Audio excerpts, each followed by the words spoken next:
Assalamualaikum warahmatullahi wabarakatuh. Waalaikumsalam warahmatullahi wabarakatuh. Anak-anak, bagaimana kabarnya hari ini? Baik, Pak. Sehat semua? Sehat. Kali ini kita akan membahas materi mengenai kompetisi dalam kebaikan dan etos kerja. Sebelum memulai materi pada hari ini, Bapak akan absensi kalian terlebih dahulu. Apakah ada yang tidak hadir? Hadir semua, Pak. Baik anak-anak, sebelumnya minggu kemarin kan kita sudah membahas mengenai materi berkompetisi dalam kebaikan. Di sini, apakah ada yang masih ingat mengapa kita harus berkompetisi dalam hal kebaikan?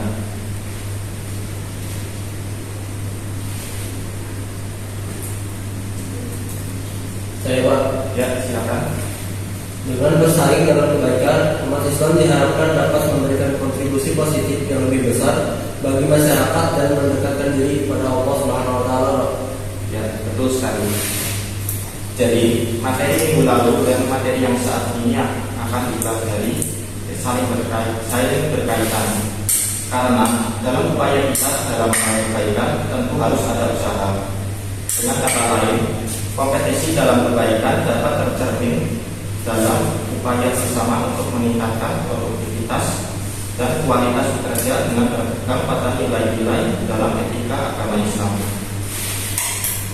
Baik, Bapak akan contohkan bagaimana speaking pada hari ini. Seperti ini ya, tepuk sekali, 2 kali, 3 kali, 4 kali, 5 kali. Jangan aku cobain dulu. Baik, Bapak akan berikan contoh terlebih dahulu bagaimana speaking ini akan dilakukan. Baik, maksudnya ya, tepuk sekali, 2 kali, 3 kali, 4 kali, 5 kali. Apakah dipahami? Langsung saja ya. Tepuk sekali, 2 kali, 3 kali, 4 kali, 5 kali. Tepuk tangan buat kalian semua.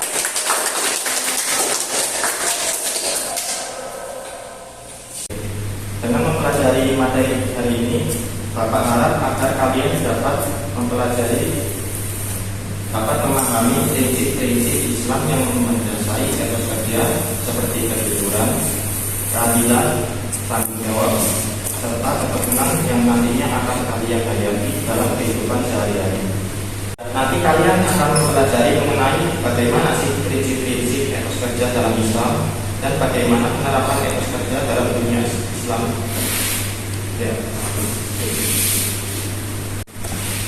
Ya, langsung saja kita akan membahas mengenai materi etos kerja. Etos yaitu berasal dari bahasa Yunani, ethos, yang memberikan arti setiap kepribadian, watak, karakter, serta keyakinan atas sesuatu. Sikap ini tidak saja dimiliki oleh individu, tetapi juga oleh kelompok, bahkan masyarakat. Etos dibentuk oleh berbagai kebiasaan, pengaruh budaya, serta sistem nilai yang diyakininya.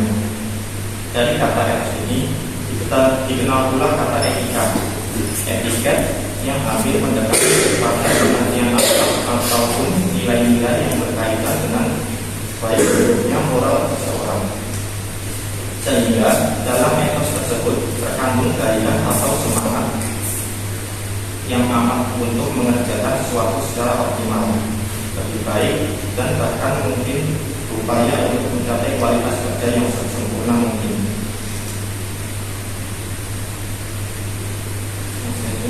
Makna kerja bagi seorang muslim adalah suatu upaya yang sungguh-sungguh dengan mengarahkan seluruh aset, pikiran, dan zikirnya untuk mengaktualisasikan atau menampakkan arti dirinya sebagai hamba Allah yang harus menundukkan dan menempatkan dirinya sebagai bagian dari masyarakat yang terbaik atau yang disebut khairul ummah. Atau dengan kata lain dapat juga dikatakan bahwa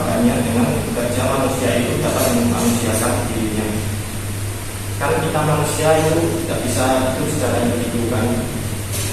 Kita itu manusia termasuk makhluk sosial yang saling membutuhkan satu sama lain. Secara lebih hakiki, bekerja bagi seorang muslim merupakan ibadah, bukti pengabdian dan rasa syukurnya untuk mengolah dan memenuhi panggilan ilahi agar mampu menjadi yang terbaik.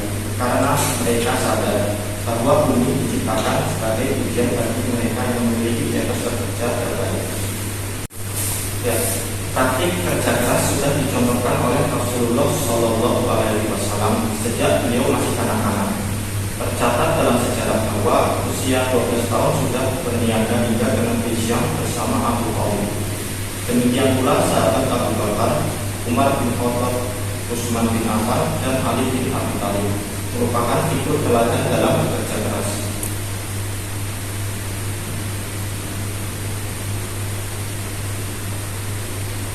Pada suatu hari, Rasulullah Shallallahu Alaihi Wasallam masuk ke masjid dan melihat Abu Umamah, salah satu sahabat Ansor, sedang duduk bernaung seperti sedang merasa susah. Nabi Shallallahu Alaihi Wasallam bertanya, mengapa engkau duduk sendiri di masjid? Padahal ini bukan saatnya untuk mengerjakan sholat.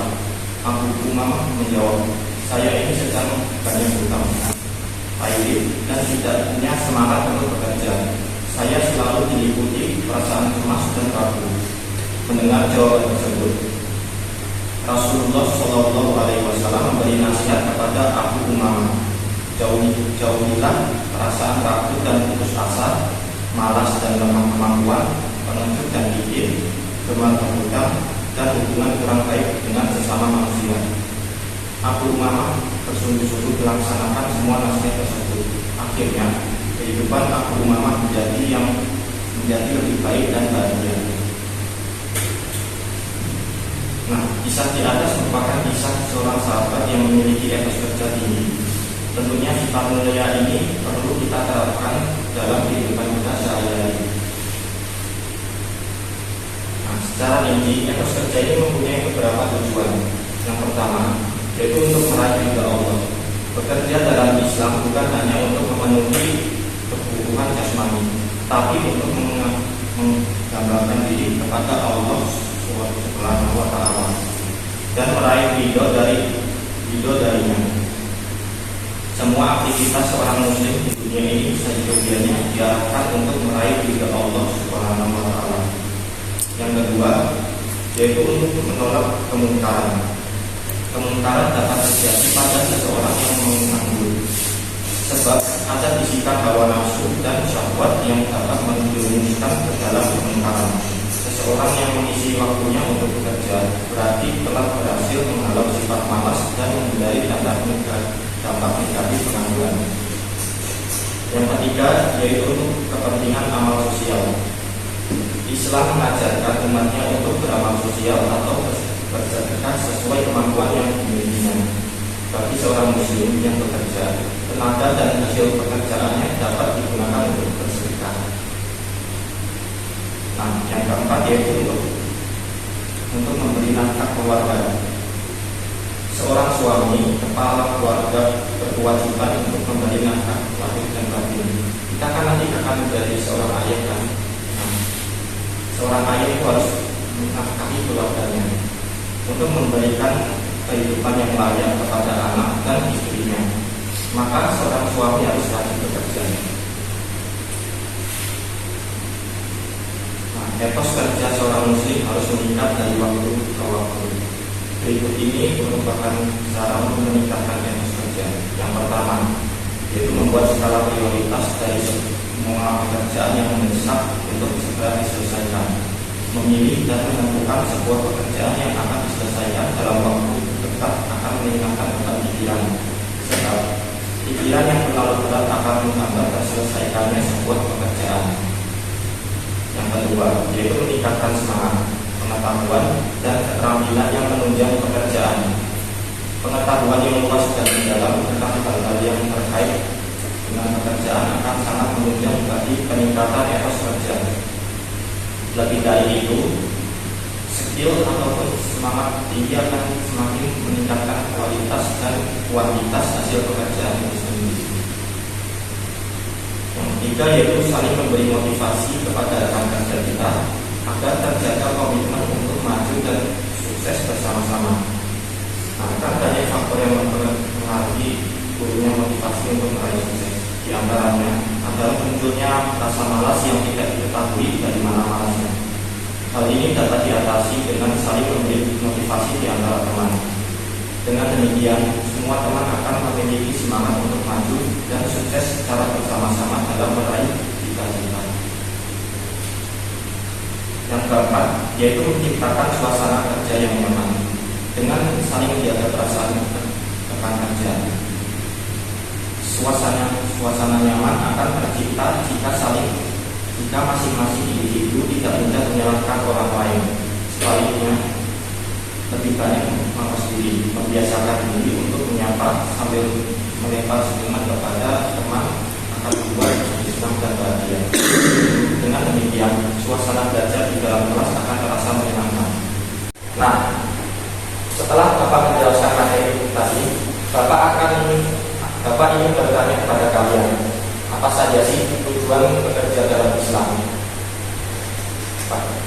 Bapak beri waktu untuk kalian menjawab.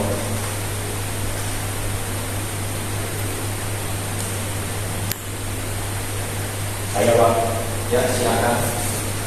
Baik, adapun tujuan bekerja dalam Islam, yakni yang pertama ada untuk meraih ridho Allah Subhanahu wa taala. Yang kedua, yakni untuk menolak kemungkaran. Ya, betul sekali.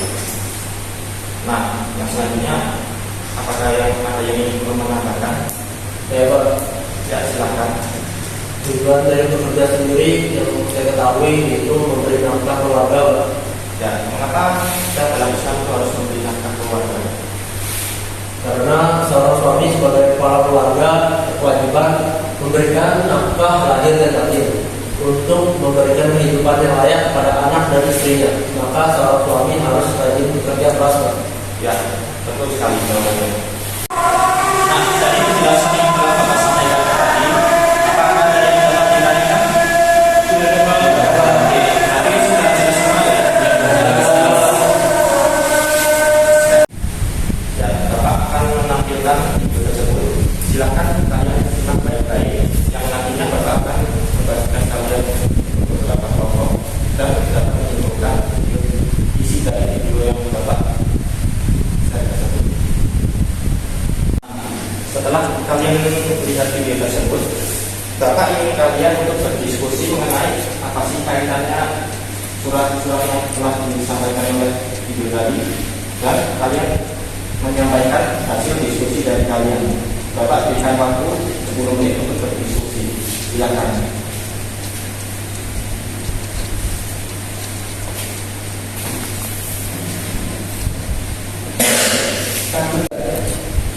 Baik anak-anak, waktu diskusinya telah selesai.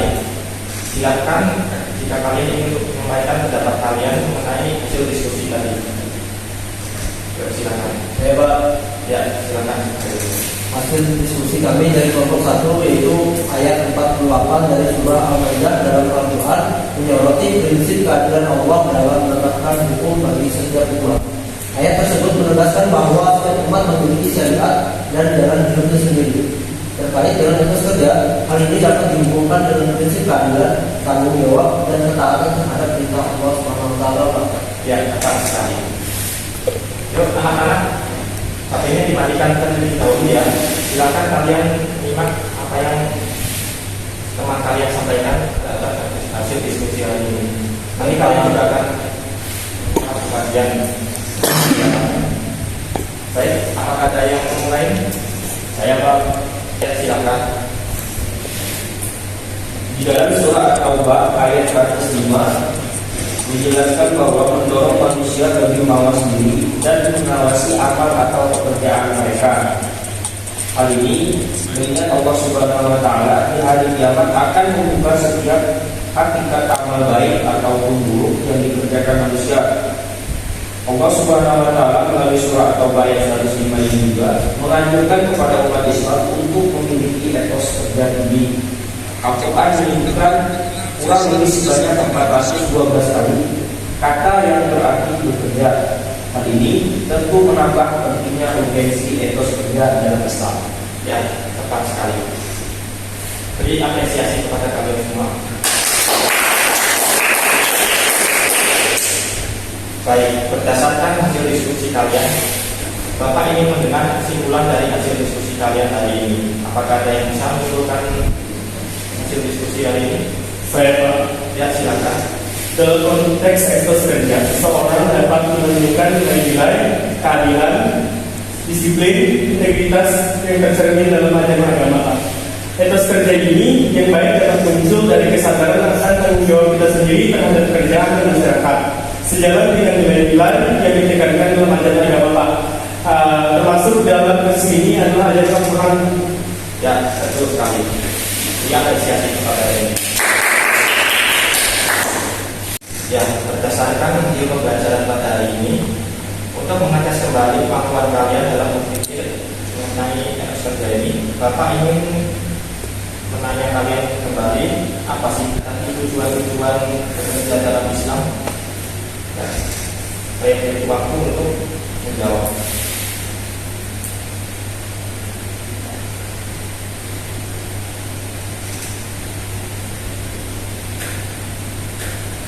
Saya Pak, Ya, silakan.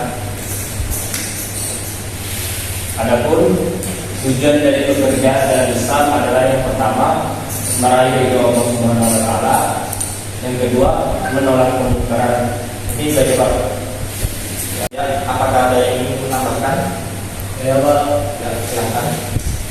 yaitu kepentingan amal sosial dan memberi nafkah keluarga. Ya, betul sekali. Baik, sebelum kita mengakhiri pembelajaran pada hari ini, Bapak akan berikan kalian tugas untuk mengerjakan uji kompetensi 1 halaman 70 mengenai pilihan ganda dan esai, dan akan dikumpulkan pada minggu depan. Nah, silakan kalian mengerjakannya, bisa dibantu. Nah, sebelum kita menutup pembelajaran pada hari ini, Bapak ingin kami tanya apa saja yang dapat kita pelajari dari materi pembelajaran pada hari ini. Apakah ada yang bisa menyampaikan? Baik, silakan. Yang saya pelajari dalam pembelajaran pada hari ini yaitu terdapat mempelajari arti dari etos kerja, contoh tentang menerapkannya dalam kehidupan sehari-hari. Ya, tepat sekali. Nah, Bapak ingin pernyataan kalian mengenai kebiasaan Saya Pak, ya, silakan. mengenai pendidikan Islam serta sampai teknologi, pelajaran yang telah dibawakan dengan sudah bagus dan selama ini mungkin dapat mempertahankan di bulan selanjutnya. Oke, terima kasih.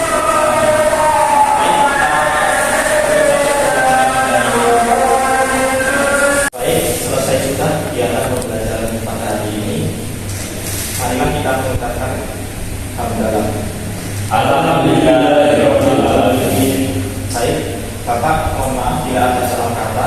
Bapak akhiri kegiatan pembelajaran hari ini. Wassalamualaikum warahmatullahi wabarakatuh. Waalaikumsalam